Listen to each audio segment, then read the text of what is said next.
everybody, welcome to Midpoint. So as many of you know, a few weeks ago, we went to Maine to celebrate my aunt's life. And it was a hard time. Anytime you grieve a friend, a close relative, whatever the case may be, it's hard. And it's emotionally draining, right? So God worked it out. He led my parents to this camp. And it was an Airbnb type place. And we got to stay for a few days, and it was absolutely gorgeous. You know, you walk out of the house, and the view was incredible. There was mountains around, there were trees, there was a lake, and it was just absolutely beautiful. I got to stay for a little bit and just relax in the hammock that was out back. And if you just close your eyes and listened, all you could hear was the water trickling, the birds chirping, the breeze, rustling the leaves around. It was just amazing. It was truly relaxing. It was exactly what we needed during that time. And so, I don't know if anybody's ever been to Maine, but it's one of the places that the sun comes up. It rises first. And so, here, depending on what time of year it is, it's usually around 8:30 sometimes, 7:30, that it feels like it's full daylight out, right? And like the sun's up and, everything's waking up and ready to go. Well, in Maine, that time is like 5:30-ish. And so by like 5:30, 6 o'clock, the sun is up. And so are you. If you don't have blackout curtains, you are awake very early in Maine. And so where Brantley and I stayed, it was right in front of windows. And right beside those windows were really big sliding glass doors. And so as you can imagine, very bright and early in the morning, the sun was up and so was I.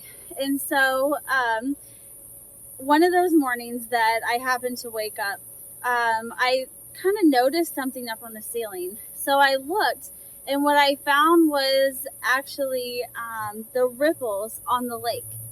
We were so close to the lake from the house where we were. It was so close to the lake that you could actually see up on the ceiling the water rippling.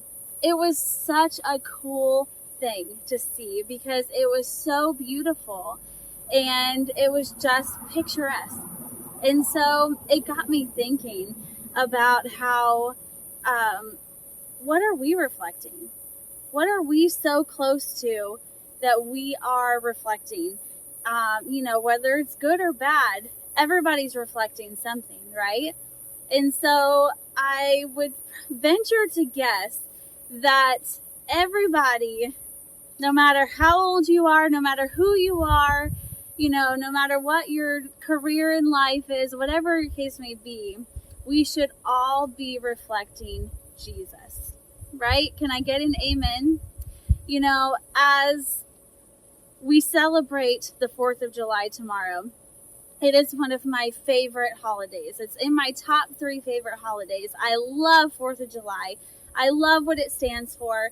I love the colors. I love all the red, white, and blue. It is a beautiful sight for me to see. When I see our flag, even just driving down the road, it just fills me with happiness, with proud moments for our country, right? I don't know if anybody else feels that, but it just feels like emboldening, right? And I absolutely love the flag. I love our country. I love 4th of July. But it goes so much deeper than the hot dogs and the barbecues that you may have. But it represents freedom. There are some places that don't have the freedoms that we do. There are some places that are still fighting for those freedoms, as are we. There are people every day that are bravely putting their lives on the line to give us the freedoms that we have in this world. And as we think about and celebrate 4th of July, in the freedom that represents, I want us to think about the freedom that we have in Jesus. In John, it says that Who the Son sets free is truly free indeed. So not only are we free to eat our hamburgers and our hot dogs tomorrow, but we're free to represent Jesus in this earth. We are free to live a godly life. We are free to reflect Jesus to all those that we are around. We're reflecting something. So why not be Jesus? Why not be the love that he has for us? Why not share that love with those who may not have heard about Jesus, or who may have heard about Jesus but may have walked away? Or maybe they know about Jesus, they worship him, they have a relationship with him, but maybe they're struggling in their life and they just need some encouragement and some love. Whatever the case may be, I encourage you that as we celebrate tomorrow and as we think about and reflect on the freedom that we have in this country, that we reflect also on the freedom that we have in Jesus. Because he who the Son has set free is free indeed. We are no longer, it says in the Bible, slave to sin, but we are free from that. We are free from the bondage. So why not let others know about that? Why not celebrate that along with our barbecues and our fireworks and all the things that tomorrow will bring? Let's celebrate our freedom in Jesus, and let's be so close to him that we reflect his love, his grace, his mercy, and his light, his beauty to all of those around us.